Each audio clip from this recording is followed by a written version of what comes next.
Global পয়েন্টের পক্ষ থেকে সবাইকে স্বাগত জানাচ্ছি আজকের প্রতিবেদনে।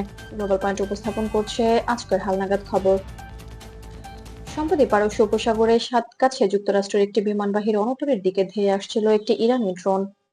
মার্কিন প্রতিরক্ষা সূত্র জানিয়েছে এটি আত্মরক্ষামূলক ব্যবস্থা হিসেবে গুলি করে নিষ্ক্রিয় করা হয়েছে। কোনো প্রাণহানি বা জটিল পরিস্থিতি ঘটেনি। ঘটনাটি আন্তর্জাতিক অঙ্গনে নজর কাড়া হয়েছে এবং মধ্যপ্রাচ্যে নিরাপত্তা পরিস্থিতি নিয়ে নতুন করে পর্যবেক্ষণ শুরু হয়েছে। বিশেষজ্ঞদের মতে এই ধরনের ঘটনা মূলত নিরীক্ষণ ও নজরদারি কার্যক্রমের অংশ এবং সরাসরি কোনো সামরিক সংঘাতের ইঙ্গিত দেয় না। পেন্টাগনের বয়ান অনুযায়ী যুক্তরাষ্ট্রের নেভি নিরাপত্তা ব্যবস্থাগুলো সক্রিয় ছিল এবং ড্রোনটি কোনো গুরুত্বপূর্ণ ক্ষতি করতে পারেনি। এটি আন্তর্জাতিক সম্প্রদায়কে আঞ্চলিক নিরাপত্তা ও কূটনৈতিক সমন্বয় বজায় রাখার গুরুত্ব স্মরণ করিয়েছে। ইরান এ ধরনের ড্রোন কার্যক্রমকে নিয়মিত সামরিক অনুশীলন বা নজরদারি হিসেবে বিবেচনা করছে।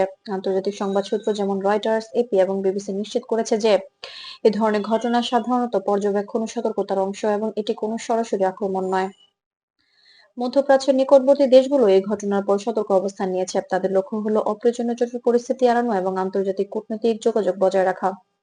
আন্তর্জাতিক সম্প্রদায় কূটনীতি নিয়মিত পর্যবেক্ষণ এবং সহযোগিতার মাধ্যমে পরিস্থিতি নিয়ন্ত্রণে রাখার চেষ্টা করছে। বিশ্লেষকরা মনে করছেন মিডিয়ায় অনেক সময় এই ধরনের খবর অতিরঞ্জিতভাবে বা অনুমান ভিত্তিকভাবে প্রচারিত হয়। সেনসেশনাল শিরোনাম বা গুজবের উপর ভিত্তি করে সিদ্ধান্ত নেওয়া ঠিক নয়। বর্তমান ধাপগুলো মনিটরিং, কূটনীতি এবং আন্তর্জাতিক সমন্বয়ের মাধ্যমে পরিচালিত হচ্ছে। সংক্ষেপে বলা যায়, পারস্য উপসাগরে ইরানের ড্রোন ঘটনা নিরীক্ষণাধীন ও নিয়ন্ত্রিত।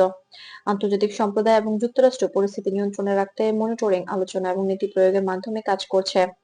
কোনো সরাসরি হুমকি বা সংঘর্ষের তথ্য নেই এবং পরিস্থিতি আঞ্চলিক স্থিতিশীলতার দিকে মনোনিবেশ করছে। এটাই ছিল আজকের হালনাগাদ খবর। গ্লোবাল পয়েন্টের পক্ষ থেকে সর্বশেষ ভেরিফাইড আন্তর্জাতিক খবর এবং বিশ্লেষণের জন্য গ্লোবাল পয়েন্টের সাথেই থাকুন এবং চ্যানেলটি সাবস্ক্রাইব করতে ভুলবেন না।